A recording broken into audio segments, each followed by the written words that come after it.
Welcome to the White Spring Bunker. These halls were built to safeguard some of the most prestigious members of the United States government.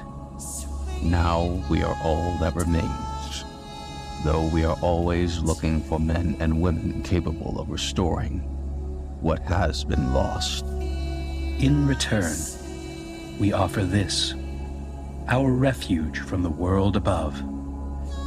Please, take your time and look around.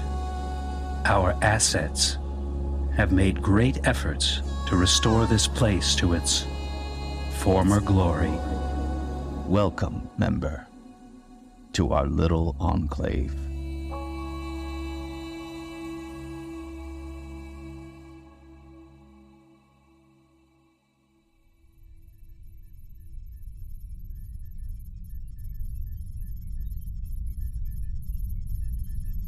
Welcome back, members. As always, I am the Operative, your designated tour guide and host here at the White Spring.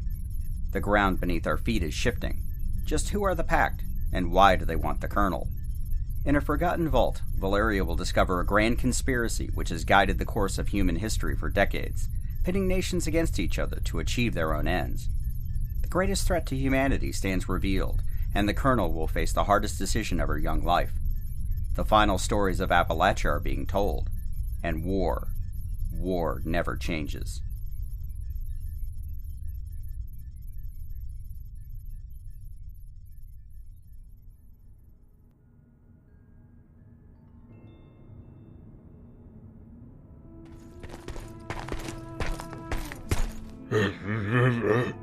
No, that will be all. If only all the Deltas could be like this, so helpful in knowing their place. A shame the others decided to be problematic. But very soon, that will no longer matter. Director, Yes? What is it? Grey 9 has returned. Was he able to secure our guest? He was. She's been taken to medical. We expect she'll be conscious within a couple of hours. Very good. Can you please forward her dossier to my terminal? I'd like to review it one more time before I meet with her. Transferring now. Thank you. Please notify me when she's awake. Evelyn Hornwright smiled and swiveled her chair over to her terminal. The dossier was already downloading, and with a few quick keystrokes, she accessed the file. Yes. All this I've seen before. Vault 76, mother and father died. The trespassing at Atlas Observatory. Mostly our luck Wendigo didn't kill her. Morgantown. Ah, the Battle of the Bog. That was quite the operation. And a convenient opportunity to allow us to collect the Scorchbeast Queen's DNA. Evelyn continued through the file, noting the conflict between the Vault 76 Overseer and this new enclave. Scrolling through, she paused at the section related to Project Capernae, or the Imitation Sheepsquatch, as it was colloquially called. We needed an appropriate distraction, didn't we? They were getting far too close to discovering our operations in the ash heap. And once again, the Colonel did not disappoint. She is quite the able tactician and potential asset.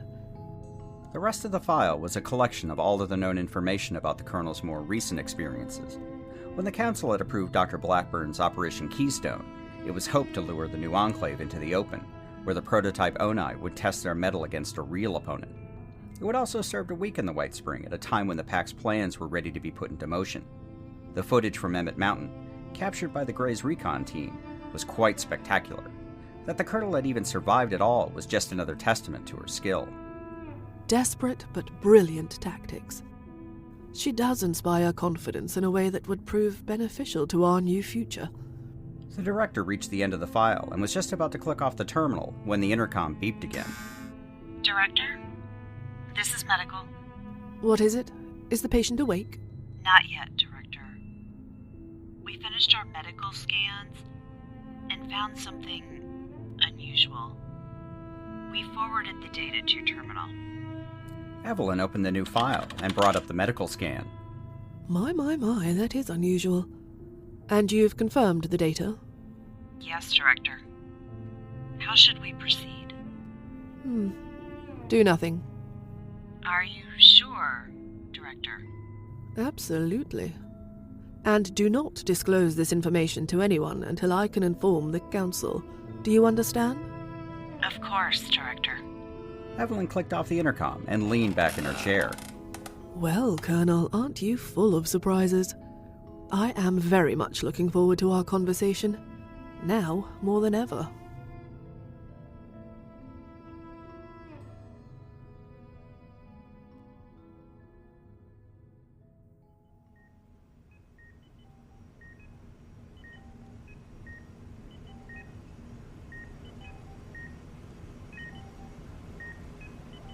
Hornwright? The PACT? Now, I'm sure you've been told something about us, haven't you? In fact, we are aware that you were in the company of some, well, lost souls. That's not what I would call them. Oh, they do go by many names. I believe you and your ilk refer to them as mole miners. A very literal interpretation based on their appearance, to be sure. But here we call them deltas. I've been told you are responsible for a great many of the problems we've faced over the past several years. But why did you kidnap me, and why am I here? We needed to speak with you. A formal invitation would have been preferable. One does not simply approach the White Spring. And it was not time for us to introduce ourselves to your compatriots. I prefer that we have the opportunity to speak face to face. As your prisoner. You are mistaken, Colonel. You are our guest. These straps say otherwise. Those are merely a precaution. We understand that your natural inclination would be to view us in a negative light before we have the opportunity to explain ourselves. Explain yourselves? My people died fighting against your creations. Your actions speak far louder than any words. You judge us too harshly, Colonel. We've all been forced to make sacrifices for the greater good. And if humanity is to have a better future, further sacrifices will be necessary. It takes a certain determination to make the difficult choices. That is another reason why you are here, because I believe you are someone capable of making the choices that others cannot. I don't make sacrifices without very good reason. And neither do we. I understand the strain that you have been under, and I am not here to convince you of our goals with just empty platitudes. We want to show you what we've already accomplished, and what a better future could look like. Then we can discuss your place in that future. All we ask is that you keep an open mind. You can start by removing these straps. Quite right. Grey 9? The door to her room opened, and a man entered. Valeria immediately frowned when she recognized him from the tunnel. Finally getting a good look, this Grey 9 was wearing black armor, similar to the old Enclave scout armor from the bunker, but with a variety of modifications. He reached up and took off his mask, revealing a middle-aged man with brown, closely cropped hair and piercing blue eyes, with an arrogant smirk on his face. Colonel, this is Grey 9. I believe you two have met. We have. Again, not under the circumstances that we would have preferred. Grey 9, would you please remove the Colonel's restraints? Grey 9 stepped forward, producing a small key which he used to remove the cuffs from around the Colonel's wrists. Valeria rubbed her forearms and stared at Grey 9, carefully looking him up and down before returning her eyes to Emmeline Hornwright. And my uniform, armor, and sidearm? Your uniform was torn beyond repair, but we will certainly return your armor once you are ready to leave. As for your weapons, well, you won't have any use for them here. You are quite safe. And still your prisoner. Of course not, Colonel. As I said, you are our honored guest. In fact, you are the first such guest we've hosted in nearly a decade. Hopefully, soon you will have the perspective to understand what an honor that is. Please, an open mind? Give us a chance, and once we've shown you everything, you'll be free to go. Valeria kept her expression as blank as possible, even as she continued to take in her surroundings and dissect each and every word, their explicit and implicit meanings, and considering her options. Once again, she had been tossed headfirst into the deep end of the ocean, as her father used to say, But far from acting rashly again, as she had at Emmett Mountain, Valeria would bide her time. The more information she could gather, the greater likelihood that she would be prepared for whatever happened next. As, in spite of my honored status, I don't appear to have much say in the matter, I will hear you out. But regardless of what my immediate reaction is, whether you uphold the commitments you've made after will play a big part in how I view your endeavor. Of course, we are not savages, Colonel. The Pact always keeps its word. Now, Grey 9 will escort you to your guest quarters. I will return in 1 hour to begin our tour. Then we have a dinner planned this evening. It will be a very special occasion. The Council is very much looking forward to meeting you. The Council? Our leadership. While I may be the head of research and development, I am also merely a foot soldier in the Pact's greater plan. Now, I do need to attend to a few important matters. Grey 9, please see the Colonel to her quarters. Grey 9 nodded while the director turned and left through the door. When Valeria saw that her escort had no intention of leaving her alone, she sighed and pulled herself off the hospital bed. She stretched and rubbed her neck, wincing as her hand passed over the spot where she had been shot with the syringer. Looking up, she saw Grey 9 smirking again. It was enough to make her want to take his head off, but instead she just managed to smile. Follow me, and don't try anything funny. Knock knock. Ha ha! I'd expect you'd have already thought of a dozen different ways to attempt escape. Word of advice, don't even try. You have no idea where you are, no idea how to get out of here, and you'd never get past me anyway. You have a very high opinion of your abilities. It's just the truth. Now let's go. Grey 9 slid a keycard in the door and walked out into a long hallway, with Valeria just 2 steps behind. Her feet were cold against the metal floor, but she was too busy taking in her new surroundings to notice. The long corridor was lined with tinted glass windows and sliding doors, all of which seemed eerily familiar to Valeria. People walked by wearing a variety of outfits, ranging from lab coats to soldiers wearing the same kind of black armor as her escort, while others appeared to be dressed as Chinese Red Army officers. Even more surprising were mole miners walking alongside them, carrying brooms, mops, and buckets, just like a janitorial staff would. As one of them walked by, Valeria noticed it had a very prominent tag attached to the side of its gas mask. Pay no mind to the deltas. These are the tame ones. They're harmless. Valeria looked over her shoulder as the mole miner stopped and started mopping up a puddle on the floor. When she turned around, she found herself entering a large atrium, an atrium that she'd seen before, if not this exact one, but one very similar. We're in a vault? Took you long enough to figure it out. The atrium had 40-foot vaulted ceilings with at least 3 different levels connected by stairs and elevators. Valeria was immediately brought back to her time in Vault 76, comparing railings, windows, even benches, and she was convinced that she was, in fact, standing in another vault. Along the back wall, there were a series of flags, each representing pre-war nations, ranging from the United States, Great Britain, Germany, to Japan, Australia, and even China, among many others. But it was the flag in the center, the largest of them all, which caught Valeria's attention. The design was unlike anything she'd seen before. There was a white, almost glowing thunderbird with the globe gripped in its claws, surrounded by a halo of stars. There was almost a surreal quality about it, lording over the flags of so many fallen nations. Come on, you can sightsee later. Valeria suppressed a desire to hurl an insult or two, as she remembered what her parents had told her about being patient and using information as a weapon. The more she could learn about the Pact, the better, even if it meant being led around by the nose. The two crossed the atrium, and Grey 9 kept moving at a brisk pace. Valeria only caught snippets of conversations, but they were as varied as the flags against the wall. English, Russian, French, even Chinese. Just who are these people? Passing by more mole miners, and finally up a set of stairs, Grey 9 stopped in front of a sliding vault door. These are your quarters. As you probably already guessed, you're being monitored. So don't try anything. There's a shower and fresh clothes, plus food and drink.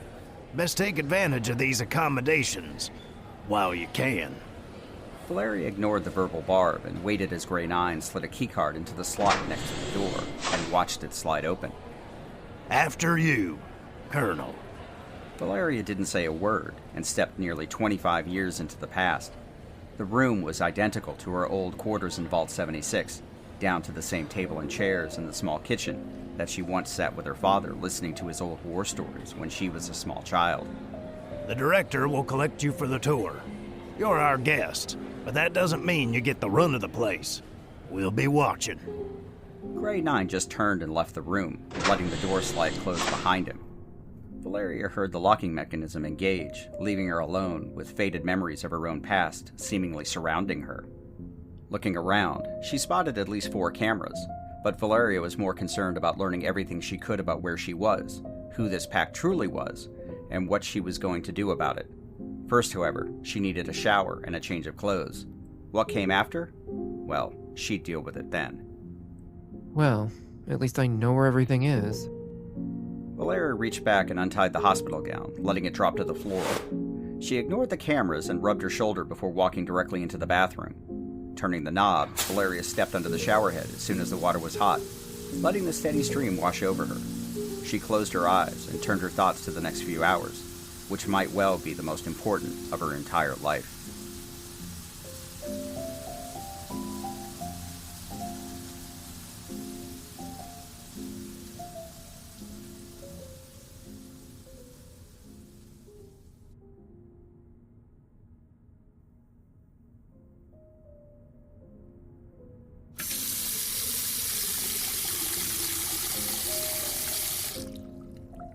Certainly not what I expected.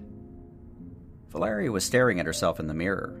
The face was the same, the scars, that silver eye staring back, but it was a uniform that she was wearing, the one she found hanging in the small closet to change into, which surprised her.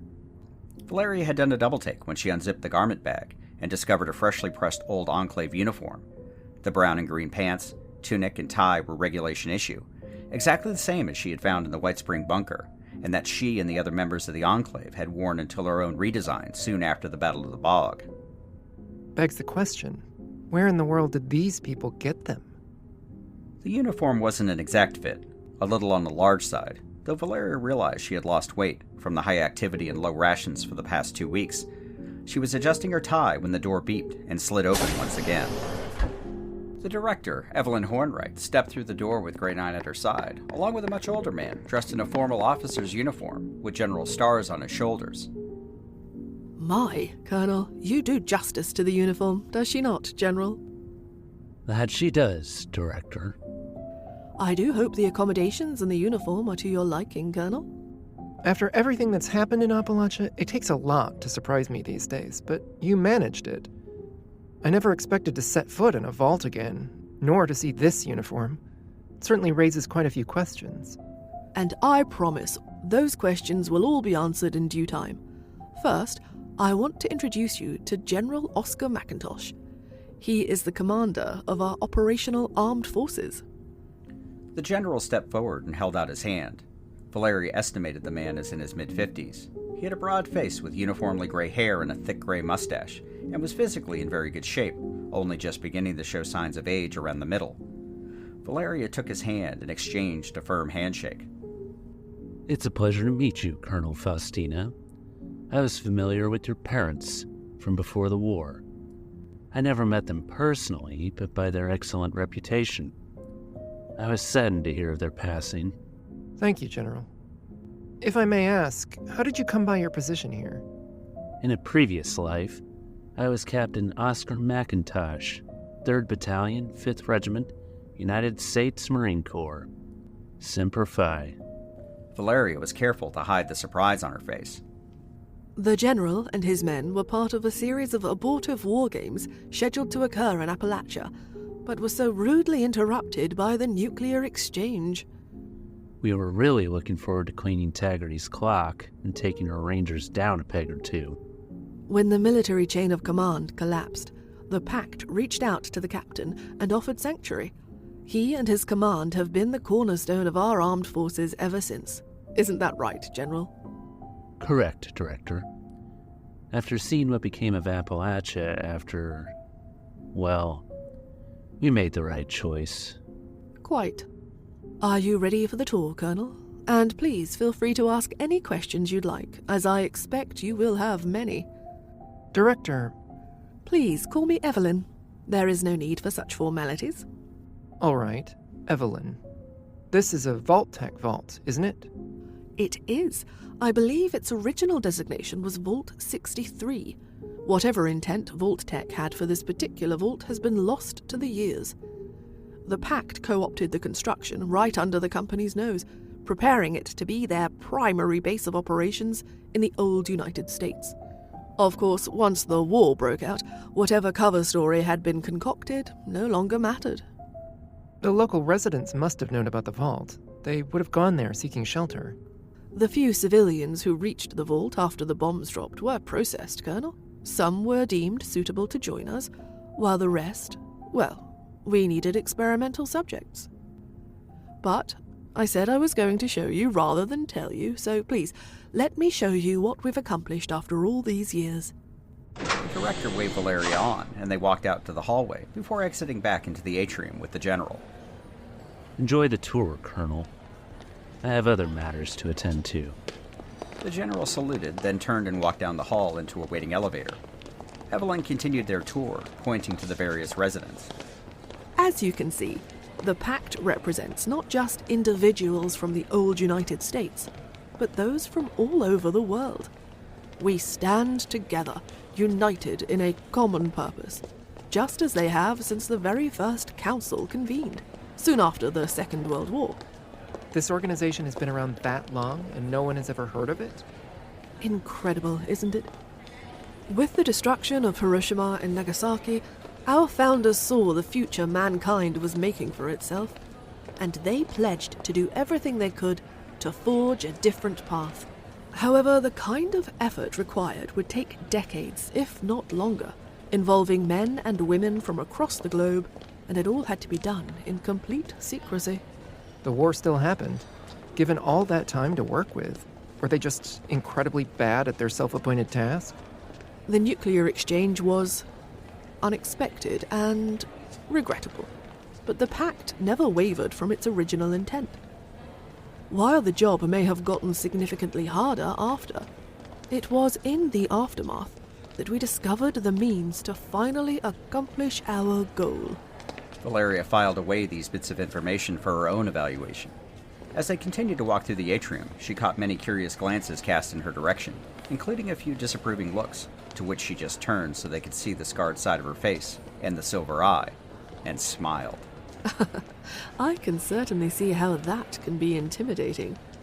Of course, you are probably the first upsider they've seen in quite some time. Walking around, at least. It's still hard to imagine how you've stayed hidden all these years. Just how large is this vault? Originally, it was designed to hold approximately 5,000 people, a bit larger than your normal vault, but we have expanded significantly over the past 2 decades. However, it was never going to be enough to accomplish our goals, hence why we enlisted the assistance of the Deltas. The mole miners, your slaves, are menial laborers. They fulfill their required role, no more, no less. It is unfortunate that some have been led astray, filled with fanciful ideas that they can be more than what they are. Valeria reminded herself that she was trying to remain in a position to gather information, and made no further comment as they left the atrium and walked into another section of the vault. They passed hydroponic gardens, classrooms, and even an extensive library. Of course, it was also my father's unique contribution which gave the PACT its ability to extend its reach under the entire region. In fact, my family's efforts have truly made all of this possible. But we'll save that bit of the tour for later. Better than marching from one end of Appalachia to the other. But it ain't a smooth ride, that's for sure. One must put up with minor inconveniences to preserve the future, isn't that right, Grey Knight? Whatever you say, Director. While the original vault still serves as our base of operations, the expanded research space is where the true power of the PACT can be found. We have made advances across the scientific spectrum, paving the way for a better future. And yet, you've been hiding all these years while the world burns above you? Sacrifices, Colonel. You, better than anyone, should know that. Valeria didn't respond. She thought back to the choices that she'd made, the ones she decided were right, regardless of the cost. But were they, really? After walking down another level, they passed a large gymnasium. Ah, it appears our new Greys are training today. Not a bad lot this time around. Only about 50% of them washed out. Valeria looked in and saw a group of 20 men and women paired off and engaged in sparring matches, overseen by their instructors.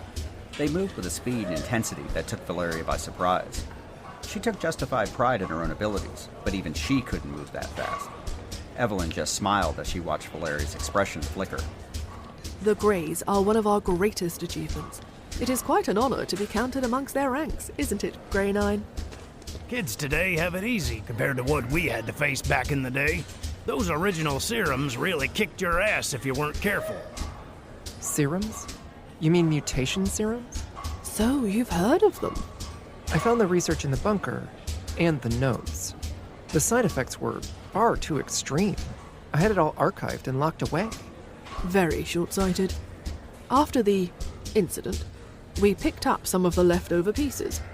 Personnel from your bunker who survived, survivors from the outposts. They brought their research here and we helped them refine it. Which is where this uniform came from. Exactly. The serums gave the Greys enhanced speed, endurance, strength, and intelligence, making them the perfect soldiers. Yet another example of what the future holds for all of us. And what happened to those Enclave members? Are they still here? Unfortunately, in the end, they did not align with the Pact's goals and objectives. They were purged years ago, something I still regret to this day, but necessary to ensure the integrity of our organization. Valeria bit her tongue and turned back to watch the Greys. They were good. Very good. It's a shame we don't get the chance for any real practice. Delta hunting is boring as shit. Don't know the meaning of hand-to-hand. It's no different than exterminating rad roaches. We must keep ourselves in top form as best we can while maintaining secrecy. You know that, Grey 9? Grey 9 just shrugged his shoulders. Valeria took her measure of the man. Her father had taught her how to evaluate her opponents, to size them up, not just based on their physical attributes, but to gauge them mentally as well.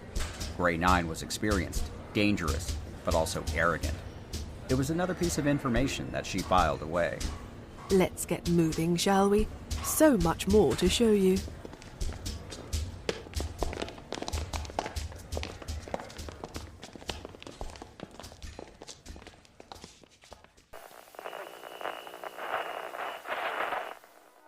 Once upon a time, 27 years after the bombs fell, there were two people, a vault dweller and a California girl.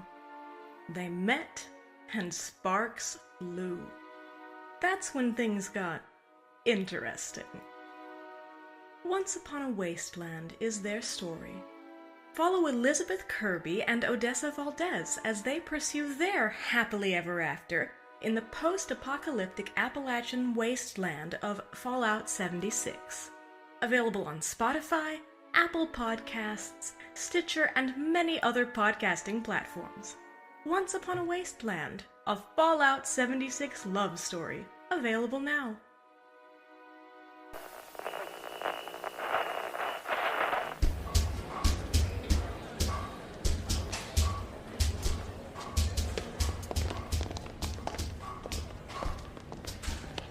Leaving the gym behind, they proceeded down another long corridor until reaching a large elevator. Evelyn swiped her keycard again and the door slid open. Once inside, Valeria saw there were multiple buttons, with Greek letters instead of numbers. This takes us down to our research areas. Each of our teams is focused on a specific area of scientific endeavor. Virology, genetics, quantum mechanics, metallurgy, mutagenics, and so on. Evelyn pressed the button marked Beta, and the elevator doors closed with a hiss. After nearly a minute of descending further into the earth, the doors opened again, revealing a large laboratory. Men and women in white coats and hazmat suits were walking to and fro between the different areas. What immediately caught Valeria's attention was a large logo painted on the far wall. That's Arctos Pharma. I thought you might recognize it. Arctos Pharma was one of our front organizations before the war. While ostensibly a pharmaceutical company, their speciality was actually mutagenic research. As they walked further, heads began to turn. Valeria took in the large space, covered in high-tech equipment that would make Modus jealous. Along one of the walls was a series of glass cylinders, while on the other was a row of cages. The cylinders were each filled with a type of creature, some of whom Valeria recognized from her time in Appalachia, while others she remembered from Frederick River's storage space. In the cages were live versions of several of the monstrous creations, either chained to the floor or seemingly unconscious. As the conversations in the room faded into silence, the trio turned to the sound of an echoing set of footsteps approaching. Director, my sincerest apologies. I didn't think you'd be visiting us today. Valeria watched as Evelyn rolled her eyes ever so slightly, before composing herself and putting on a happy smile. We are conducting an informal tour for our guest. A guest? Why, this is an auspicious day. The man turned to Valeria and visibly flinched when he caught sight of her scarred face and silver eye. This is Colonel Valeria Faustina from the White Spring. The man quickly composed himself and extended his hand. Dr. Jeffrey Cardoza, lead researcher for our Beta Team projects. I'm pleased to meet you, Doctor. Why don't you show the Colonel around? I'm sure she would be fascinated by what your team have been working on. Of course, Director. Please, Colonel, follow me. Dr. Cardoza wiped his brow and led the trio into the Beta Team workspace. While we have several satellite laboratories and holding areas, the main part of our research takes place here. Since before the war, when we were still part of Arctos Pharma, our focus was on developing mutagenic compounds for military applications. They passed several lab tables, each containing a dissected body of a creature that even Valeria couldn't identify. Some had scaly skin and horns, while others were covered in fur, but all of them had large claw hands and teeth. Lots of teeth. However, we were far more successful in utilizing our mutagens to create true hybrids, creatures of enhanced strength and intelligence, for use on the battlefield. Big claims there, Doctor. Seem to recall more than a few times we had to deal with your successes after they got out of hand. Progress is not always a straight line. Every failure is an opportunity for education. Some more than others. The Colonel has experience with some of your work, Dr. Cardoza. Does she now? What particular variety has she come in contact with? The Wendigo. Valeria couldn't quite suppress a twitch of her cheek under her artificial eye, despite her best efforts. Ah, the mixed bag. A very early project of ours, to be sure. Human trials were frowned upon, even at Arctos. But our PACT connections were able to secure the necessary subjects, having identified a few key genes, very similar to those which create the effect we call ghoulification. You've discovered what causes ghouls? This was known in certain circles before the war. Specific genetic markers led us to identify the interactions between human DNA and radiation exposure. I was privy to certain experiments done in the Commonwealth which confirmed the mechanism. We sought to enhance and direct the process. The results were interesting. Meaning you turned people into Wendigos. Yes, the first few batches were extremely unstable. It was nearly impossible to direct the aggression and personnel losses. They were, at least at the time, unavoidable. There were also several specimens lost. Escaped, you mean? Well, yes, escaped. They did prove a useful distraction, and it was the locals who gave the subjects the name Wendigo. Based on regional folklore, the title is certainly fitting. And we were the ones that had to clean up your messes when they got out of hand. That's enough. The Colonel interacted with the Atlas specimen, which unfortunately resulted in her scars. But she also was responsible for the elimination of the subject known as the Night Stalker. She did? That's quite an achievement. Subject W-475X was by far our most successful variant. Tell me, how did you manage to kill it? I was highly motivated. That, plus a healthy dose of power armor. W-475X was extremely intelligent, but it was also arrogant. Our field reports indicated it was both territorial and liked to play with its food. I suspect it had also gotten lazy without having real prey to feed on at the time. The Colonel has proven her resourcefulness, Doctor. Yet another reason she is here. It would appear so. Our Monongah project shows promise both in achieving territorial recognition and creating an enhanced subject for further experimentation. I sent one of my teams to Monongah. So you did. Dr. Cardoza looked over at the director, who gave him a slight nod. They breached our containment perimeter. We do not know their current status, but there is little we could do anyway. Grey 9 kept a close eye on the Colonel. If she was going to try anything, it would probably be here. He was curious to see how she'd handle the news that more of her people were probably going to end up dead at their hands. Well, at the hands of their creations. I believe you'll be surprised. That particular group has a knack for handling the unknown. I do hope that you didn't have anything important down there. My, you certainly do not disappoint, Colonel. I, too, am intrigued as to what will happen in the depths of the Monongah mine. Beta's experiments are, if nothing else, entertaining. Director, please. You know we are so much more than that. Of course. My apologies, Doctor. Please do keep us informed. Now, we are heading downstairs. Dr. Blackburn has something very special planned. Something a very long time in the making. Evelyn escorted them out of the laboratory space. Valeria took one last opportunity to look around, and as they passed the cages, she saw at least one creature that wasn't much of a creature at all. Instead, it appeared to be somewhat human, at least in its form. Hands gripped the bars, but they ended in sharp talons, and the body was covered in large brownish scales. However, it was the eyes, the very human eyes, that most unsettled Valeria as they left the room.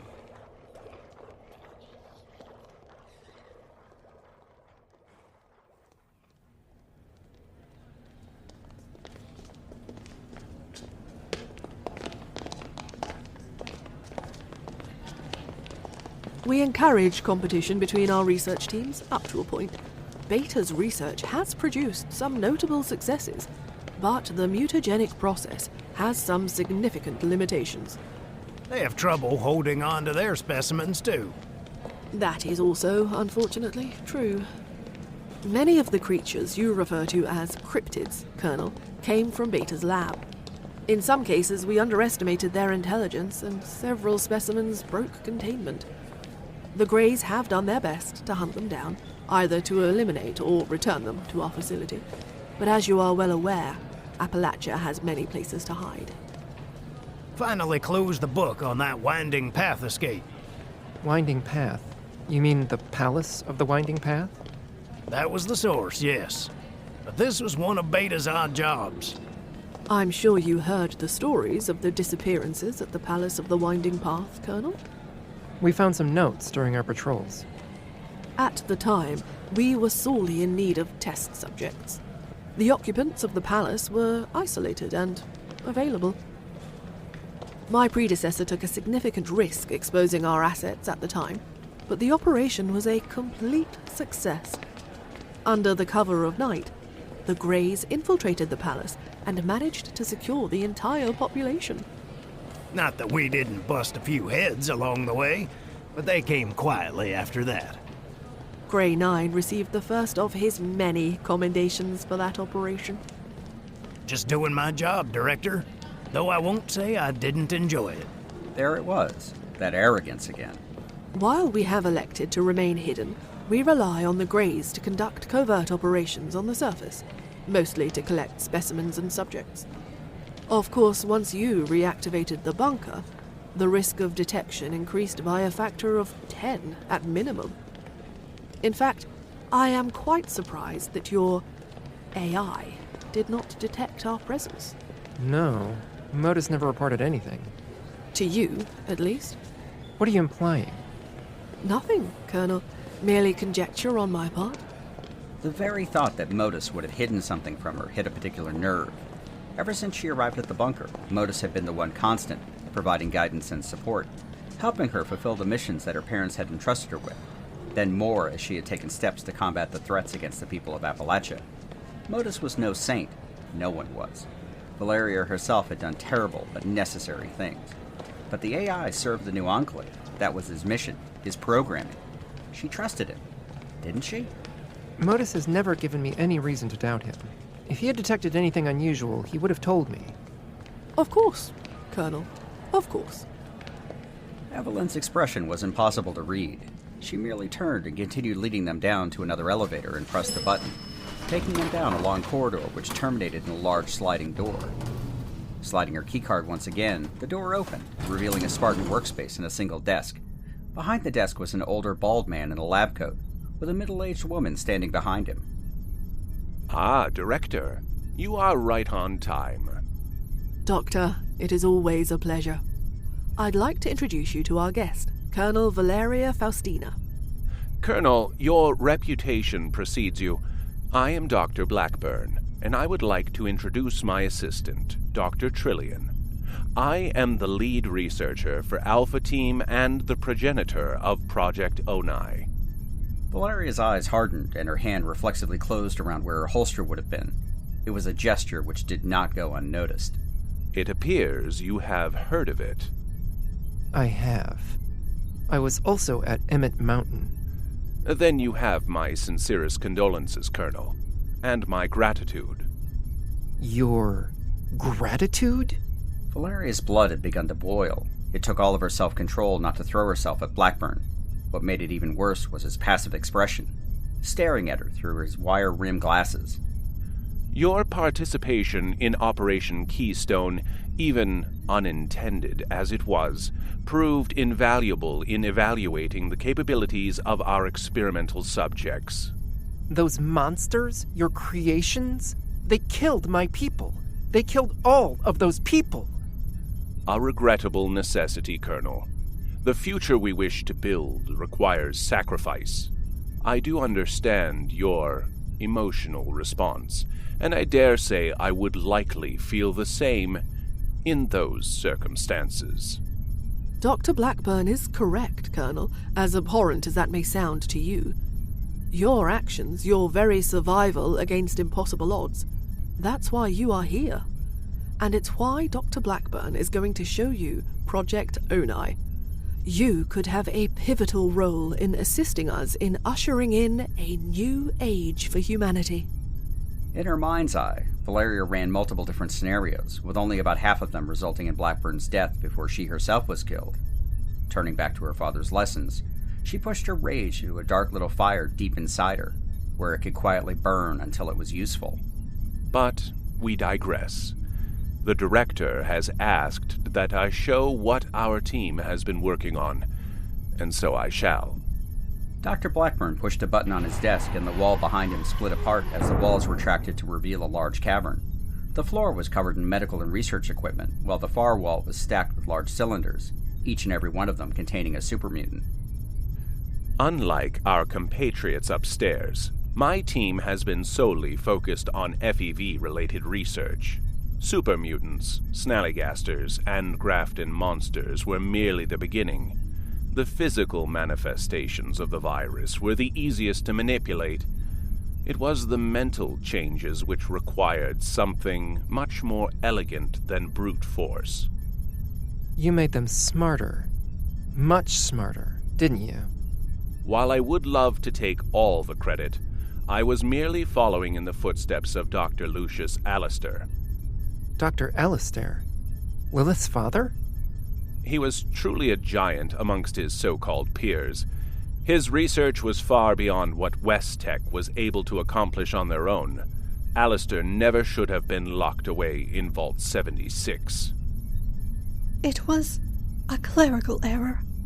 I'm sorry, a clerical error? Our agents were supposed to reroute Lucius to Vault 63, but there was a mix-up in instructions. By the time we realized the mistake, the vault was already closed. It was a loss of epic proportions. We had hoped to continue to monitor Dr. Alistair via the Vault 76 mainframe. You were monitoring us? How was that possible? Our contacts within Vault Tech granted us access to the data feeds inside each vault. We have been watching you for quite some time, Colonel. I was particularly intrigued by his experiments on his daughter. Lilith. If only we had access to Dr. Alistair's FEV strains. The lack of physical manifestations was remarkable. He cracked the code, as they say, something we still struggle with even to this day. Lilith is such a unique specimen. You've seen what she is capable of, a true masterpiece of genetic engineering. Such a shame that we were never able to get our hands on her for a closer examination. She would have eaten your grays for dinner. Literally. Well, perhaps we will find out someday. Valeria noticed Blackburn raising an eyebrow to the director's statement, but thought better of interjecting yet again.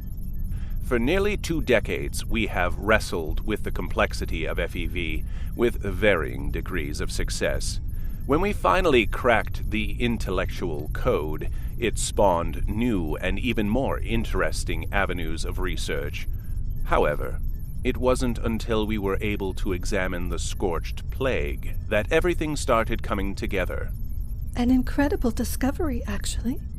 Quite right. A virus unlike anything we had seen before. This, coupled with its unique ability to bind together with the infected into a kind of hive mind, controlled from a central or at least a more centralized source, was the catalyst for our next series of experiments. I've seen some of your work, Dr. Blackburn. Early failures, but we've gotten much better results since then. Why don't we take a walk? Dr. Blackburn rose from his chair, picking up several folders from his desk. Director, we are on the cusp of a new age, and Colonel, let us show you the future.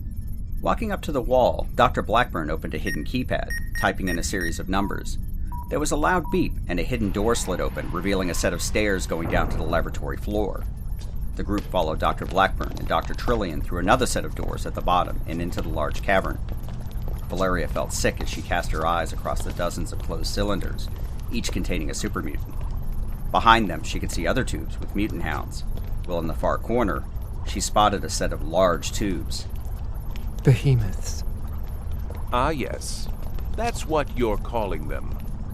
One of our latest creations, truly a formidable opponent, as you so recently discovered. We were unable to scale their intelligence to their size, resulting in their brute force approach to combat.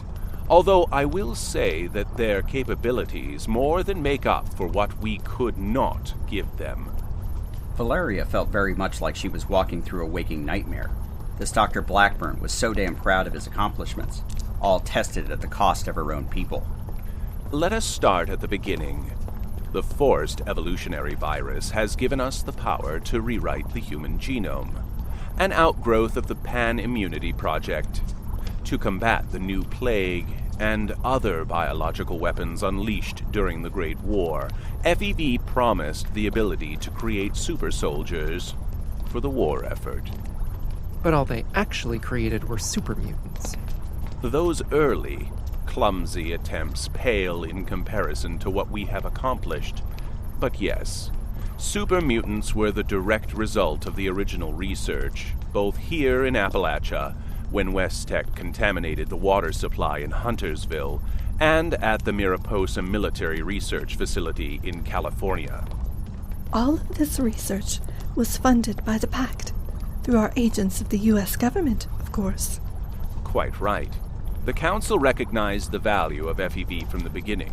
While we could create faster, stronger, and finally smarter super mutants, we realized that there was one key factor missing. Control. You couldn't control them, could you? Correct. That's why you've been studying the Scorched Plague. You've been trying to infect the super mutants. But how would that allow you to control them? They're controlled by Scorch Beasts, and we've killed almost all of them, including the Queen. You have been incredibly efficient at that, Colonel. I've seen what you did at the bog against the Queen. It was a commendable effort, and also one which we took full advantage of. Isn't that right, Grey 9? Valeria turned to see Grey 9 smiling. With all of that destruction, and your focus on returning to the White Spring, it was easy to insert a small team to collect the samples from the dead Scorchbeast Queen and some of the other Scorchbeasts. In fact, without you, none of this would have been possible. We solved 2 problems at once. FEV is a very hardy virus, and it does not like competition. Creatures infected with it are nearly fully immune from any other disease vector, the Scorched Plague included. However, we were able to infect mutant hounds. It wasn't easy, but with Dr. Trillian's help, our initial experiment was a success. Thank you, Dr. Blackburn. But it was a team effort. Don't be humble. It was quite an elegant solution. We kept the original infected mutant hounds for further study. Unfortunately, they didn't survive the full battery of tests we performed, but we still have them on display. As you can see, the crystalline protrusions are somewhat pronounced, but the effects of FEV prevented a full manifestation of the infection. Valeria took a step forward towards the two preserved mutant hounds. The partially dissected beast shows all the hallmarks of the scorched plague, but to a much lesser degree than a fully infected creature. Unfortunately, our attempts to replicate the process with our human subjects failed. Blackburn led them past a series of dissected human and supermutant remains. Most of the humans showed advanced signs of scorched infection, while the supermutants were misshapen and looked crippled. We took those failures in stride. The Council fully supported our efforts, and we decided to continue to develop our FEV variants and work towards a more perfect specimen, while we also invested heavily in solving our scorched problem. And sometimes the solution lands right in your lap. Isn't that right, Dr. Blackburn? While I would not have chosen those exact words, you are correct, Director. FEV wasn't the problem, but our version of it was. You see, the strains we had at our disposal were a full generation behind what our compatriots at Mariposa had been working on. Perhaps only Dr. Alistair had a more advanced version than what had been available on the West Coast. California is a long way from Appalachia these days. Ah, but you see, our solution was much closer than we realized. West Tech researchers had asked for reference samples to be shipped across the country, just before the nuclear exchange. The shipment was lost when the bombs fell, and it would have remained a mere footnote in our archives until we uncovered the final report from Mariposa. The viral sequences aligned perfectly with our requirements. Now, we just needed the actual samples. It was quite the undertaking. I spent many days in consultation with the Council until I finally convinced them to allocate the resources necessary to locate the missing FEV shipment. However, we could only narrow our search so far due to the conditions of Appalachia. That's when I decided to try a different route. We could not reveal ourselves, but we could find someone to do our job for us. It fell to an unfortunate courier, employed through our contacts at the Blue Ridge Caravan Company, to make the journey into the desolate environs of the mire. She survived far longer than I ever expected, and found our crashed vertibird for us. And what happened to the courier? Shot. Eaten, most likely. Either way, she's dead. A required sacrifice. Perhaps we'll make a notation in our files to honor her good work. Splendid idea, Dr. Blackburn. Valeria felt the bile rising in her throat. What made the conversation worse was the echoes of words that she herself had so casually uttered not so long in the past. Images of a woman strapped to a bed on her orders flashed before her eyes. Deliberately infected with the scorched plague, justified as a necessary sacrifice. Our experiments on the supermutants were a means to a particular end. You made them smarter. Why? A byproduct of necessary genetic manipulation. Manipulation to lay the groundwork for what comes next. While they might be smarter, they are also more susceptible to mental suggestion. Of course, this does not represent true control, but it does allow us to point them in the right direction. For the moment. However, this limited measure of control was insufficient for the future. Just how do you intend to control them? And why? That's the heart of Project Onai, Colonel. Complete and total control.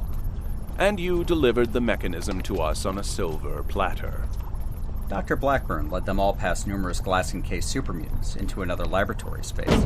The sound of hollow booms could be heard, and Valeria saw a large super mutant throwing itself against the walls of a plexiglass containment chamber. You have arrived on a very auspicious day, Colonel. Our very first test subject is ready to undergo the final infection process. To be on the safe side, we've prepared a viewing area over here. There were several chairs set up on an elevated platform overlooking the central core. Valeria hesitated for a moment, only to have Grey 9 push her forward. Don't want to miss the fireworks, do you, Colonel? Valeria kept her mouth shut and put one foot in front of the other until she was sitting down with the others. As she looked at the super mutant, it continued to pound on the glass. This particular specimen was procured from the Palace of the Winding Path. I believe he... Wait. Dr. Trillian. This was a he, correct? Let me check my notes. Ah, yes. Lionel Strong, a recovering drug addict and former musician. At least, that's what the records at the palace stated. We infected him and others with our FEV variants years ago. Some we've released to Appalachia, while others, like Lionel here, we've kept in suspended animation until we have need of them. We can also continue to re-infect these supermutants with new strains as we develop them. Now watch as our Onai variant is released into the chamber. Blackburn nodded to the waiting technicians, who typed in various commands to their terminals. Several large hoses dropped from the ceiling, dangling above the plexiglass cell. The supermutant looked up and screamed in silence, its roar unable to penetrate the soundproof glass of its cage. The technicians scrambled to grab the hoses and attach them to open ports along the top and side of the cell. Valeria could feel the vibrations in her feet as the creature threw itself at the walls over and over again. Release the virus. A fine yellow mist flooded the cell. The supermutant started coughing, clutching its throat before finally falling to the floor, seemingly unconscious. The virus will begin to bond with the waiting FEV receptors. Our Trojan horse, if you will. A successful infection should show signs of external transformation within minutes. While we wait, Dr. Trillian, please have the control unit brought in. Valeria watched as Dr. Trillian walked down and out of the room, before turning her gaze back to the supermutant. It wasn't moving, but something was happening. Its skin appeared to darken, with veins popping up along its arms and torso, each with a faint purple glow. Then she saw the first crystal emerge from its body. My god, you've actually managed to infect it with the Scorched Plague. Not merely the Scorched Plague, Colonel. The supermutant continued to transform in front of her eyes, with more crystalline structures bursting from its skin. The creature also appeared to gain additional muscle mass, increasing in size as well. It was nothing like Valeria had ever seen before. Exactly as we predicted. Our FEV variants are overwriting the supermutant DNA and replacing it with our matrix, which is also facilitating the spread of the scorched infection. Now, if our calculations are correct, the interaction between the viruses should now begin to stabilize. Valeria was very well aware of the normal course of the Scorch Plague. The virus caused a total body transformation until the victim was finally burned up from the inside, leaving nothing but an ashen husk behind. That process could take years, but it was an inevitable conclusion to the infection on a regular human. However, what she was now witnessing was anything but normal. Within a few minutes, the transformation seemed to stop, leaving the creature looking like a scorched version of a supermutant, but larger and even more terrifying. Dr. Blackburn, this is quite astonishing. The creature should regain consciousness in just a few minutes. Where is Dr. Trillian with the control module? As on cue, the laboratory doors opened and Dr. Trillian walked in, followed by another researcher and... A robo-brain? Robo-brains were developed by Robco, and as the name suggested, instead of integrated circuits and quantum vacuum tubes, these bots were directed by a human brain, one that had been removed from its body and placed inside the robot itself. However, this robo-brain was different. The brain case was larger, much larger, and the brain it contained didn't look human, not by a long shot. Just what is that thing? I've seen robo-brains before, but nothing that looks like that. The results of Team Charlie's work, or as you might know them better as researchers from Robco. It took a bit longer than expected, but they were able to engineer the control mechanism for Project Onai. Isn't that right, Dr. Williams? The woman following Dr. Trillian looked up from her notepad. She was short, barely 5 feet by the looks of her, wearing a pair of thick glasses. I don't believe Mr. House himself would have been capable of accomplishing this feat, Director. A pity that Robert House couldn't be here to see the fruits of his technological marvel and a true application of genius. We are all very excited to test our array, Director. The genetic integration was the toughest part, along with the vastly different programming language requirements. But we are ready to proceed. Excellent. Our test subject should be awake any moment now. Ah, yes. I see movement. Valeria watched as the mutated creature slowly stirred, finally putting its arms under it and pushing itself up off the floor and onto its feet. The Colonel got a good look at the super mutant as it turned to face them. It did indeed look like a scorched, with yellow and red eyes and skin covered in protruding crystals. Activating our control array now. The former Rodco researcher toggled several switches on the back of the modified RoboBrain, and the brain case lit up with a purple glow. The brain seemed to pulse, expanding and contracting as though it was breathing. The super mutant raised its hand as if to strike the cell walls again, only to stop mid-swing and focus its eyes directly on the RoboBrain. Connection established. Telemetry is green. Very good. Dr. Trillian, what are the viral readings from the containment vessel? One moment. Clear, Dr. Blackburn. Then open the cell. If you missed a decimal place, that thing will definitely kill all of us. Of course, Dr. Blackburn. Valeria watched in horror as the plexiglass front panel swiveled and opened. The mutated creature, still focused on the RoboBrain, stepped out and onto the floor. Activate subroutine Alpha 2, Dr. Williams. The short researcher pulled out a small remote control and pressed several buttons. The super mutant turned to face the audience and took several steps forward, its eyes turning from person to person until it stopped in front of the viewing platform. Much to Valeria's surprise, it raised its hand and saluted them, before dropping it down to its waist. Impressive. Very impressive. A successful demonstration, if only a minor one. How on earth is this working? Why, Colonel, you should know better than anyone. We're using a Scorch Beast brain. Valeria stood up and looked at the RoboBrain again. That's not possible. Colonel, we needed Scorch Beast DNA, but we couldn't risk infection or exposing ourselves. When you killed the Queen, along with the most of the rest of the Scorch Beasts and the infected creatures, we were able to collect all the samples we would ever need. The cloning process was the easy part. The interface and programming, that required a level of effort I dare say seemed impossible. Nothing is impossible for the PACT. Robert House never would have given up. And neither did we. And now, with our RoboScorched, we can control their thoughts and actions across great distances. Just like the Scorch Beasts once did. Imagine it, Colonel.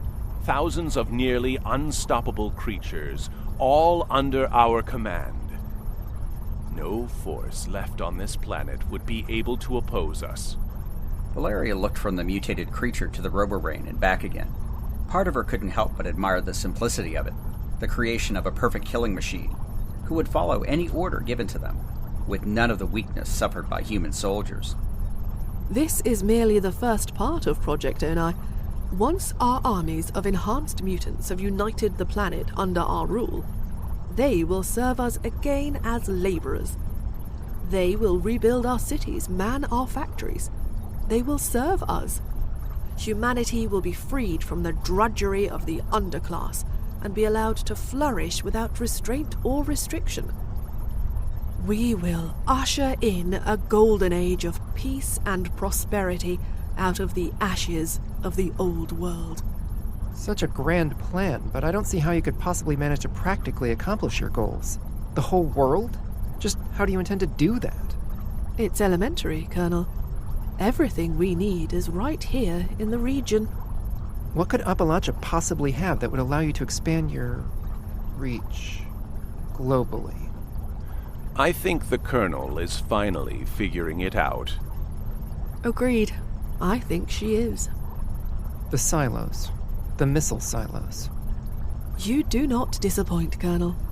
Putting the pieces together, I suspect. But FEV isn't airborne. You can't just spread it with a cold detonation. Wasn't airborne. At least not in its original form. However, the scorched plague is spread through contact with viral spores. It was easy to hijack the spores and insert our own DNA coding for FEV. Just like the scorch beasts spread their disease as they flew over Appalachia, we'll be able to deliver our own viral warheads to any location on the planet, creating instant armies of mutants. Anyone who stands in our way will either surrender or be subjected to a viral bombardment and serve us in our armies of Onai. Valeria slumped back in the chair as she struggled to grasp the implications of what she had seen and what she had just been told. The scale of it was beyond anything she could have imagined. Visions of missiles rising from the silos, each topped with a warhead, not containing a nuclear device, but something far more insidious. A silent second Armageddon to follow the first. I can understand how overwhelming this must be, Colonel. I imagine you may believe what we are doing is immoral or worse. But you must understand. The world is broken. It has been broken for a very long time, and we only wish to see humanity rise and achieve its full potential. I just don't know. You are talking about enslaving humanity, not saving it. Are we? Just as Vault 76 was supposed to contain the best and brightest of humanity, so too does the PACT. We owe no allegiance to a single nation or set of outdated ideals, Colonel.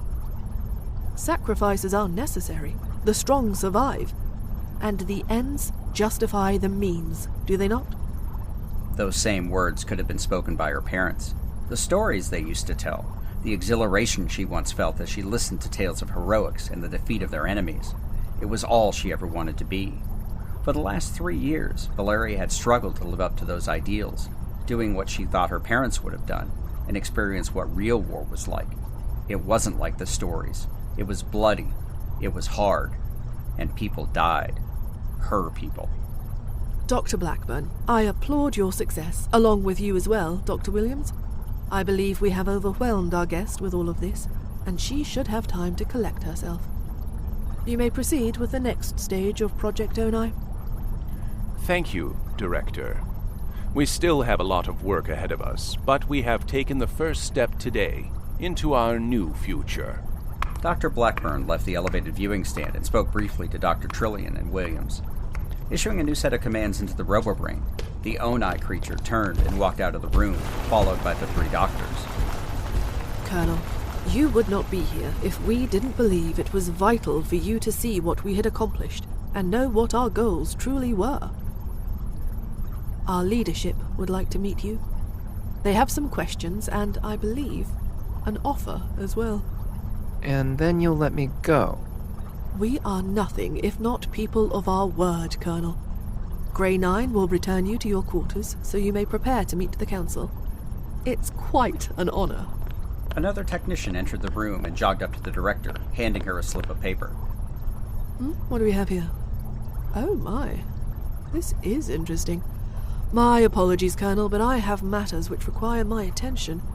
Grey 9? Yes, Director? Once you've taken the Colonel to her quarters, please report to operations. Problem? Unclear. That's why I would like you to investigate. Of course, Director. The Director left the viewing area and walked out into the hallway, whistling a happy tune, while Valeria attempted to get her head around everything she had just seen. Come on, Colonel. Valeria couldn't have missed the pause, but she continued to restrain herself from responding. The stakes were far too high now to poke the bear in unfriendly territory.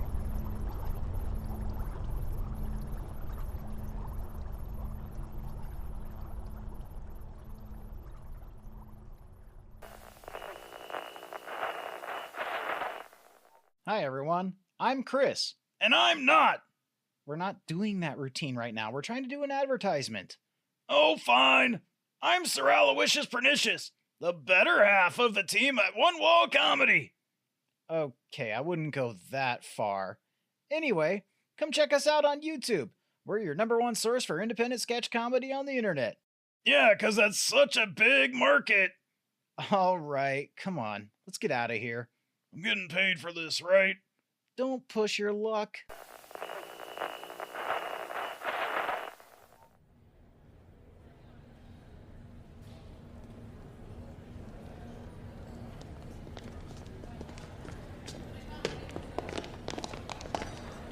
Grey 9 escorted Valeria back through the laboratory spaces and into the vault atrium.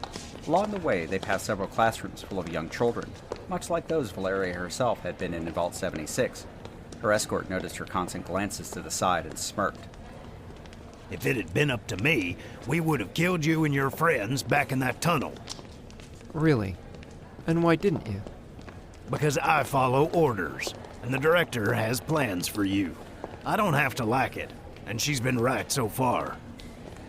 Well then, I guess I should be glad she's in charge and not you.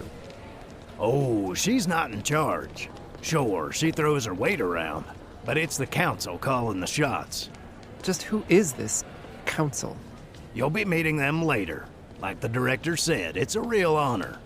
We grunts don't get those kind of privileges, but I'd rather be getting my hands dirty than rubbing shoulders with bigwigs. And who are you, exactly? Just a number? Grey 9 stopped and turned around. At a little over 6 feet tall, he didn't tower over Valeria, but she still felt like he was a looming presence, reminding her of how it felt to be standing in front of her father, all those many years ago in the vault. Gunnery Sergeant Tyler Cobb, United States Marine Corps, at your service. Gunnery Sergeant? You're all Marines, then? Most of us. But those days are long past, and anyone who didn't get with the program became grist for the mill. Those test subjects just didn't appear out of thin air, you know. You sacrificed your fellow Marines? Kid, after the bombs and everything going straight to hell, it wasn't a hard choice. And you've seen what happened up there. Nah, we're right where we need to be. You abandoned your post, abandoned your country? And for what? Big talk coming from someone who grew up safe and sound in a vault. The future, kid. The future. I've seen the likes of you before. I cut my teeth in southern China long before you were born. Had more than my fair share of officers who sent us off to die, while they hogged the glory. Just how many people have you gotten killed? 50? 100? More? That was the last straw. Despite her intentions otherwise, those words, along with the disdainful look on the operative's face, was enough to crack Valeria's veneer of control, and she lashed out. Grey 9 caught her arm in mid-swing, his grip feeling like iron. Touched a nerve, didn't I? You don't know anything about me, and we've protected Appalachia. What have you done? Kid, you're living in the past. The world broke a long time ago, and these folks have a plan to fix it. Like I said, if it was up to me, I'd put you in the ground, or hand you off to the eggheads. The council seems to think you might be worth the time of day, and maybe you are, maybe you aren't. But if you raise a hand to me one more time, you aren't getting it back. Do you understand? Valeria hissed in pain, the small bones in her wrist rubbing together as Grey 9 tightened his grip to prove a point, before releasing her. Tour's over anyways. I got more important places to be, and you've got dinner plans. Grey 9 gave Valeria a push in the direction of her quarters. She nearly stumbled, but quickly recovered her balance. Reining in her emotions, Valeria adjusted her uniform and gave the operative a withering stare before walking across the atrium and up the stairs to the sliding metal door. Enjoy the rest of your stay, Colonel. As the door slid closed and locked behind her, Valeria took a seat on the small couch and put her head in her hands. Taking a deep breath, she tried to slowly sort through everything she had seen and been told. All the little observations and details. The picture it all painted was terrifying. But think. Big picture. What if they're right? It was something Valeria had to consider. She had struggled to fulfill her mission, the course that her parents had set her on all those years ago in the vault. But what did she have to show for it? Blood. Blood up to my elbows. For every victory she had won, it had come with a heavy cost. The Scorchbeast Queen, the Blood Eagles, the imposter Sheepsquatch, and more dead added to her own ledger.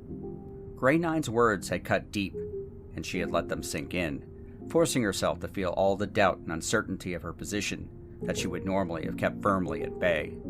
Am I just a child playing dress-up? How can I possibly stand against what's coming? Why should I even try? Valeria leaned back and stared at the ceiling, blinking away the visions of the dead that danced before her eyes. She thought about Lilith, Stein, Cindy, Team Cryptid, and the other members of the New Enclave who were still alive. They hadn't followed her because it was easy. They followed her because they believed in her vision. Didn't they deserve better? Then she turned her thoughts to Eugenie. The last moments they spent together were still indelibly etched in her mind. The idea of losing her had led to the ill-fated expedition to Emmett Mountain. But had that effort been in vain? I wish Sir and Ma'am were here. Valeria dabbed the side of her eye, then got up from the sofa and walked over to the small refrigerator. Opening it, there was a glass bottle of milk, and on the counter was a box of Fancy Lad snack cakes. Memories of the vault flooded back, and she poured herself a glass and took the Fancy Lads to the kitchen table. Sitting down, Valeria conjured up images of her father, sitting in front of her, still spinning stories of his years of service, wishing with all of her might that he could provide her with the answers to her problems. The milk was long gone, and the snack cakes were nothing more than crumbs left over on the plate as Valeria was lost in her memories, only to snap back to reality when the door unlocked and slid open. Director Evelyn Hornwright walked into the room, dressed to the nines. Colonel, I hope you're prepared. The council awaits.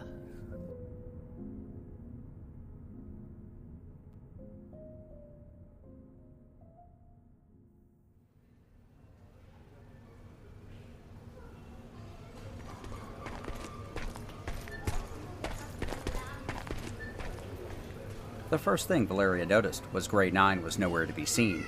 Instead, he had been replaced by a slender Asian-looking man in the same blackish armor. Where's my goon escort? Goon? That's a new one. Grey Nine has been called many names before, but never Goon. It seemed appropriate. Grey Nine is rough around the edges, but he always gets the job done. And he is otherwise detained on PACT business. This is Grey 15 from our Chinese delegation. Valeria was again surprised and looked the man up and down. He had the same grizzled look as Grey Nine, and a prominent tattoo of the Crimson Dragoons on his neck. She had heard stories from her father about the feared Red Army Special Forces troops who had used Chinese stealth suits to wreak havoc behind the lines in Alaska during the war. The PACT looks beyond the pettiness of ideology and failed nation-states. Evelyn Hornwright turned on her heels and walked down the hall, away from the atrium and into a new area that Valeria hadn't seen yet. A set of automated turrets tracked their progress as they passed through a set of metal doors. This is the Council's wing. From here, they are able to monitor everything that occurs, both below and above ground, and help guide our organization and its plans. The floors were covered in antique rugs, while along the walls were a series of painted portraits. Under each one was a name, followed by a set of years. Former members of the Council, going all the way back to the original 5 founders back in 1948. The portraits were all of old and dour-looking individuals, much like those Valeria had seen in the White Spring. She might have even recognized a few of them from her old history books, politicians or captains of industry, not just from the United States, but from all over the world. Looking away from the pictures, she immediately noticed the lack of mole miners, and the first spots she had seen during her tour. Oh, Director! It's such a pleasure to see you again, and right on time as usual. It is a most auspicious day, Jenkins. I'd like to introduce you to our guest. Ah, yes. Scanning. Vault 76 ID confirmed. Faustina Valeria, daughter of Albert and Beatrice, both deceased. A most unfortunate occurrence. Ocular implant identified. How unusual and interesting. You seem to know a lot about me, Jenkins. Did you enjoy the Fancy Lad snack cakes? I believe they are your favorite. How could you have possibly known that? I have access to the entire Vault 76 data archive. Vault Tech was extremely thorough in monitoring the residents. There are times when I almost feel as though I have known you for years. Jenkins is one of our more advanced models.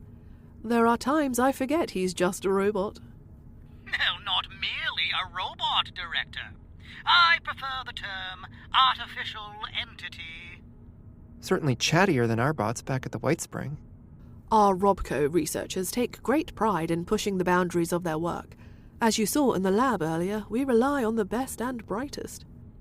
We must not keep the Council waiting, Director. Of course, Jenkins. Please lead the way.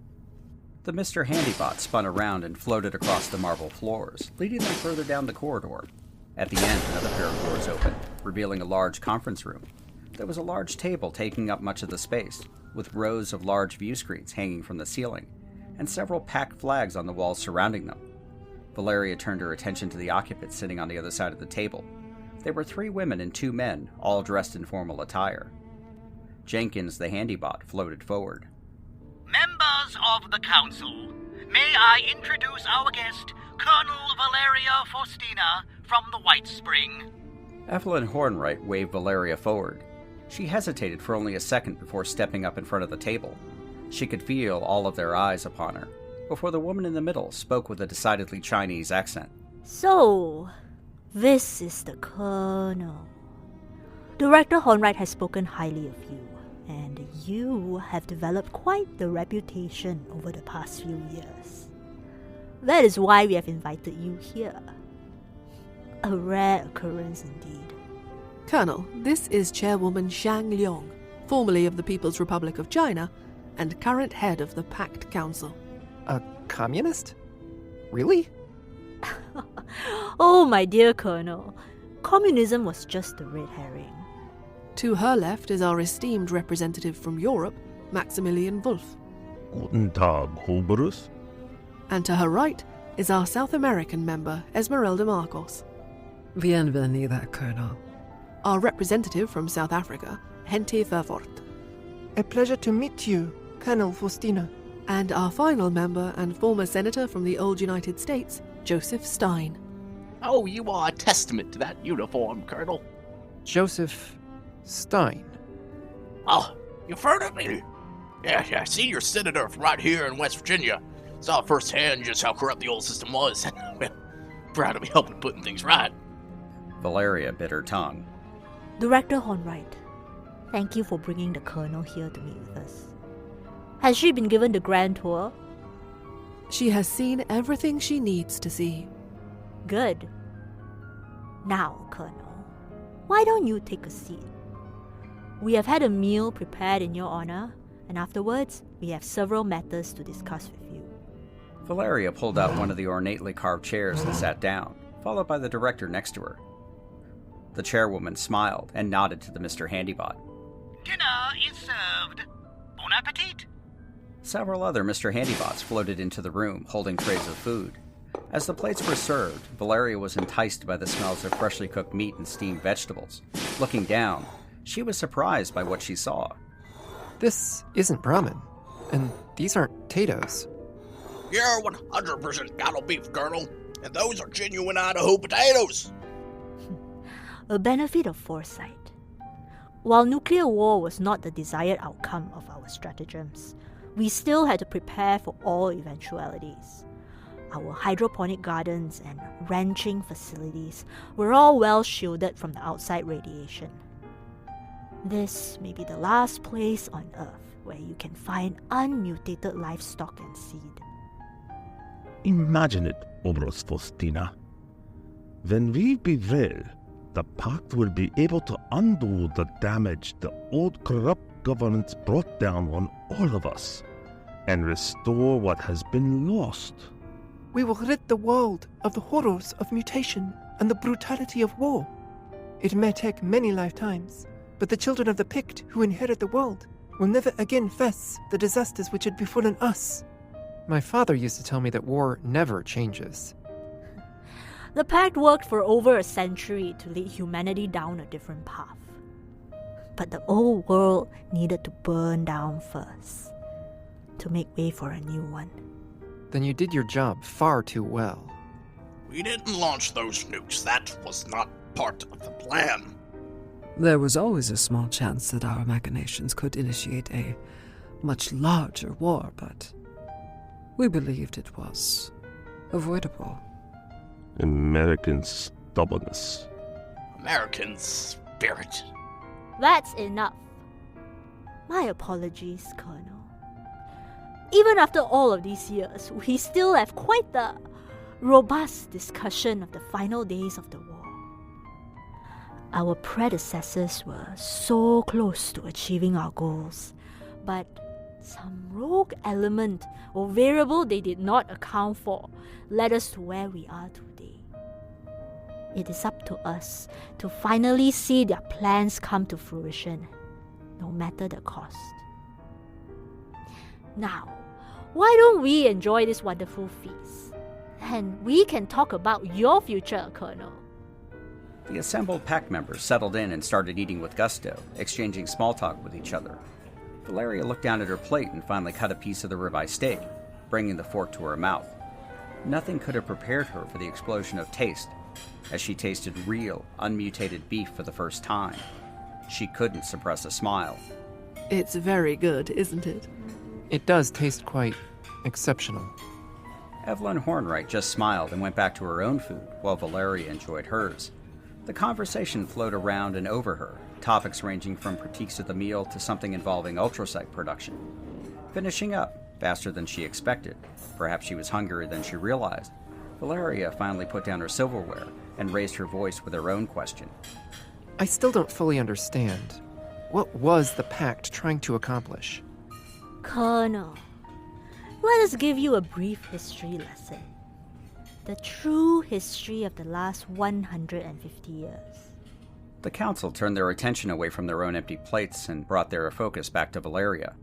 The screens above flickered on, showing scenes of the bombing of Nagasaki and Hiroshima, followed by other images of World War II and its aftermath. With the end of World War II and the birth of the atomic age, certain powerful individuals from different areas of the globe realized that mankind now had the ability to not only destroy itself, but destroy all life on this planet. After attempts to reason with those in positions of power, our founders instead decided they needed to save humanity from itself. And the PACT was founded in 1948 in Switzerland.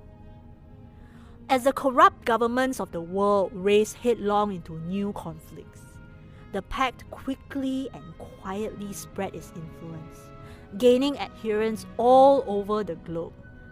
As politicians, industrialists, researchers, all dedicated to slowly and surely steering the wheels of power into a direction of our choosing. The screen shifted to scenes from the mid to late 20th century. First, we retarded technological progress. Key inventions were hidden away, and lines of research were discouraged. Innovation was limited only to areas we could control. The PACT applied the same methodology to societal progress. One cannot control a vibrant and dynamic social structure. Instead, we encourage stagnation and complacency, and apparent stability. The music and arts became nothing more than an empty shell and repetition of what had come before. Those are the means, but what was the end? The collapse of the old world. The death of nation-states and the rise of something new. Humanity needed to be convinced that the old ways had failed them. Rampant capitalism and commercialism gave rise to corrupt industries and corrupt governments. Reliance on fossil fuels would lead to the resource wars.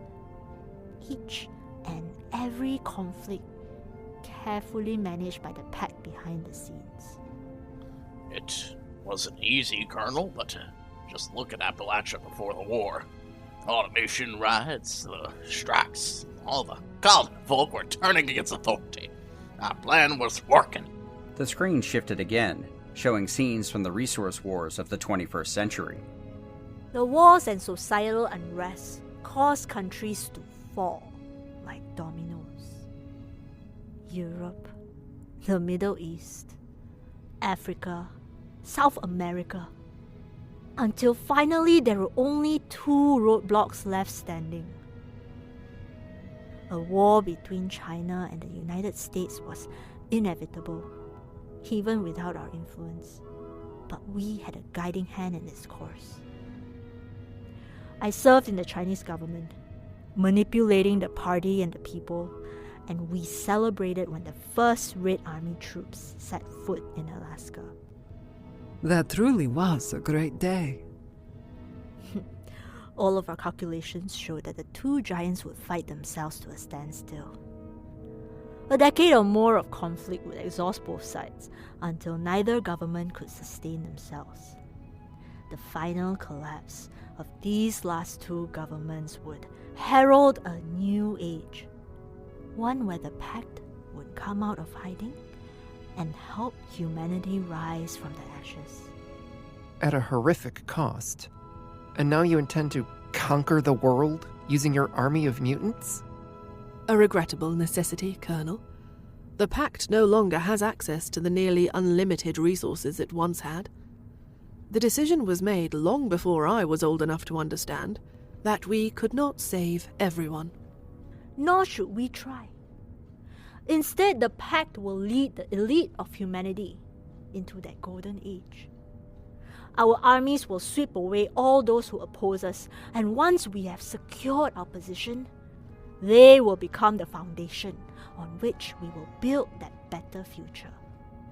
We will have a nearly inexhaustible labor force, able to work night and day, clearing rubble, building our new cities, tending to our farms, providing everything without dissatisfaction or resentment. Our new world requires sacrifice. However, think of what we can accomplish once we are unshackled from the means of simple manual labor. We can once again reach for the stars, allow our society to flourish through the arts and sciences, free to do whatever we please. With a final flicker, the screen showed huge glass skyscrapers rising up from lush green grasslands, children playing in parks, while scientists worked on experiments in large laboratories, and musicians played on street corners and concert halls. This seems like a lot of effort to convince someone your people think of as a kid. Where exactly do I fit into your new world? Oh, Colonel, you have proven yourself to be a fine soldier and great leader. In the short time you have been in Appalachia, you have accomplished great things. But you could be capable of so much more. If we were to combine the resources of the Pact with those of the White Spring, it would accelerate our plans. We would also extend our offer to those whom you lead and the civilians we know you have given sanctuary. And what about the rest of Appalachia? Foundation? Crater? Vault Town? Oboros Vostina, you more than most should understand the affairs of humanity. Take that uniform you wear. What about it? We manipulated the Enclave for years. A foolish attempt by the former regime to survive the coming conflagration. But even we were astounded by the ineptitude of Eckhart and his cronies. The AI Modus, I believe it is called, appeared to be the only sane one amongst them. I've tried to make up for those mistakes. As for the others, we do not believe they are ready, nor are they pragmatic enough to accept our new future.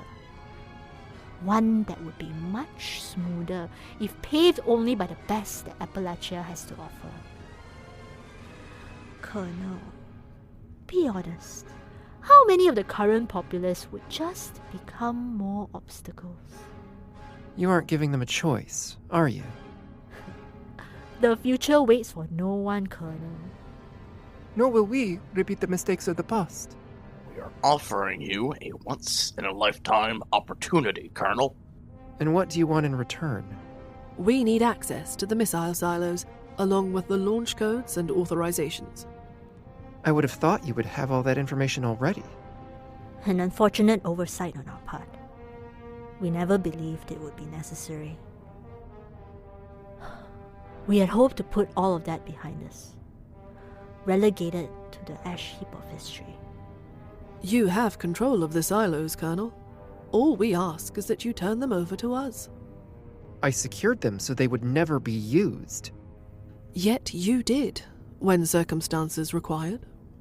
That was different. Was it now? What you are proposing? It's monstrous. The old world is a cancer, Colonel. It lies broken. We are merely cleaning the slate to build something better. Colonel, you've seen only a portion of what we've accomplished, and what we will bring to the world above. Our scientific breakthroughs extend far beyond the biological. My father's sacrifice led to our harnessing of ultrasight as a near-limitless source of power for our facilities, and soon for our efforts to rebuild the globe in our image. And we have the entire former United States gold reserve to fashion the economy of our choosing.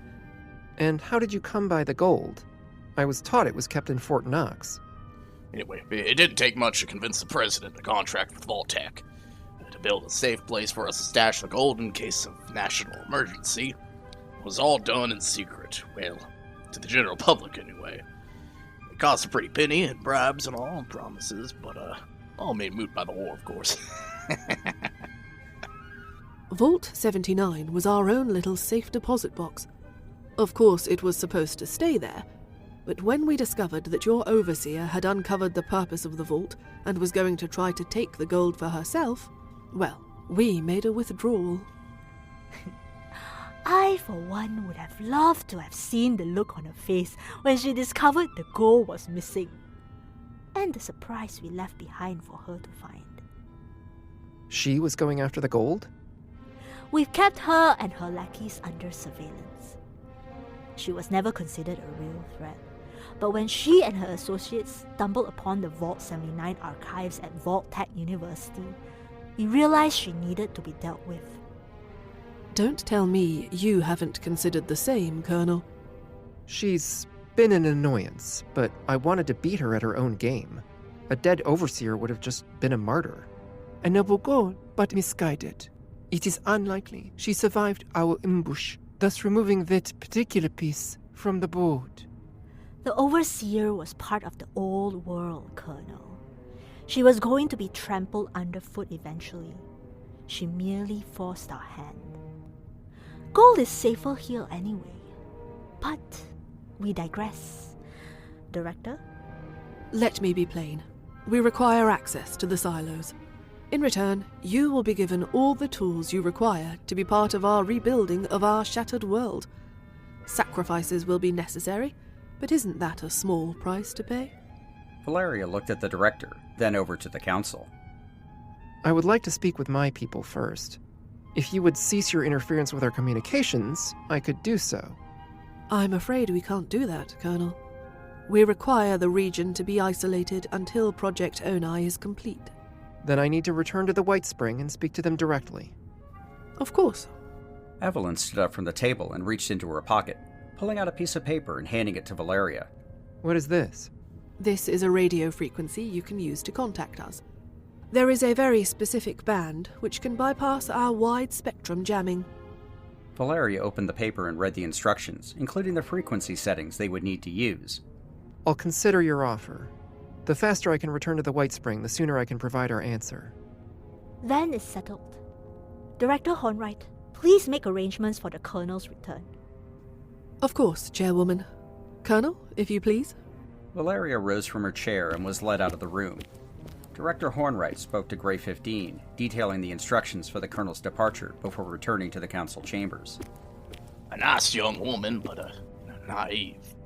She does have a fearsome reputation, but I was not impressed by what I saw. I expected more ruthlessness. I do not believe we should underestimate her. Will she truly accept our offer? I do not trust her. No, I believe she will not. Then why did we even bother? This was a waste of time. Because our offer wasn't for her. It was intended for Modus. And we should be hearing back shortly, if it was properly received.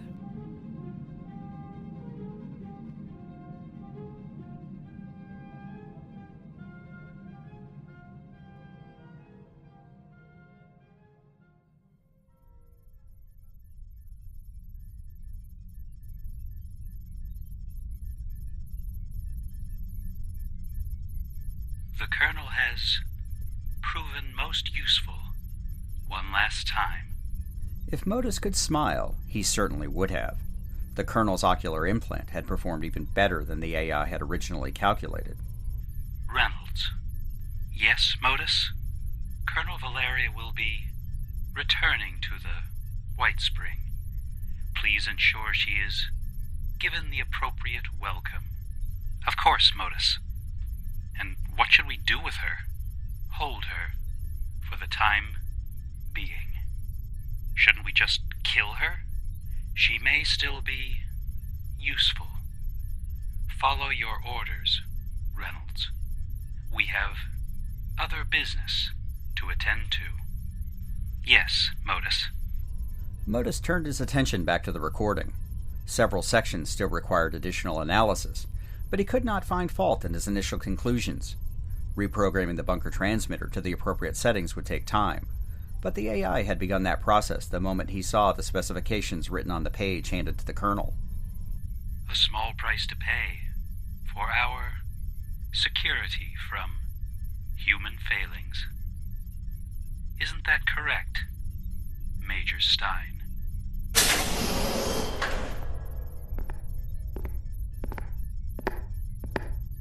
Serve and protect. Modus.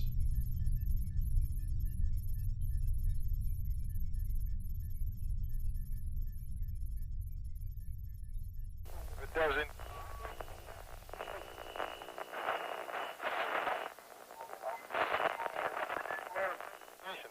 Hi, I'm Fire Rider, and I'm the host of The Pixel People, a podcast dedicated to taking a close look at our favorite characters from our favorite video games.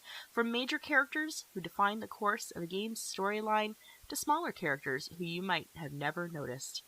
Every week, we go beyond the quest line to examine a particular character's story arc and choices, and discover the real-world parallels and life lessons hidden just below the surface. I hope you'll join us. You can find the Pixel People on Anchor, Spotify, Apple Podcasts, and everywhere else you listen to podcasts. It doesn't.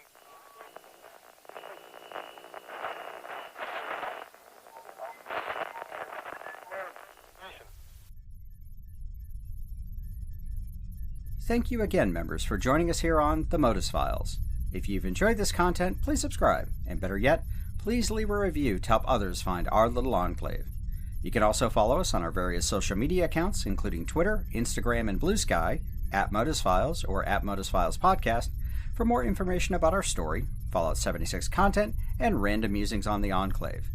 I'd also like to thank our cast, Pandora Beatrix as Colonel Valeria Faustina, and Henty Fervord, Exo-1 King as Major Andrew Stein, Chrissy Williams as Dr. Williams, Jessica Starr as Operations, Kirsty Harrison as Evelyn Hornwright, Josh Smith as Grey 9, Don McCormick as Medical, Phobos as Dr. Henry Cordoza, Beta Lead, Dr. Mark Harsworth as Dr. Blackburn, Virtual Plays as Dr. Trillian, Eric Gold as General Oscar McIntosh, Ray O'Hare as Jenkins the Handybot, Michelle Tan as Chairwoman Zion Leon, DJ Reed as Maximilian Wolf, Rissa Montanez as Esmeralda Marcos, M. Dash as Senator Joseph Stein, Rob Cunningham as the Mole Miners, and Brad Williams as Colonel Reynolds and the voice of Modus. And as our third season continues, we'd like to give a huge shout out to our fellow Fallout creators and also announce that we have created a Patreon to give our supporters early access to episodes, original scripts, and special events with our cast. You can find the Patreon link in the podcast description and at our websites, modusfiles.com. And a very special thank you to Nobody, our very first commissioned artist who is working on updated portraits of our main cast. Stay tuned for our next episode, Earl. Lastly, thank you to all of our subscribers and supporters. God bless the Enclave, and God bless America.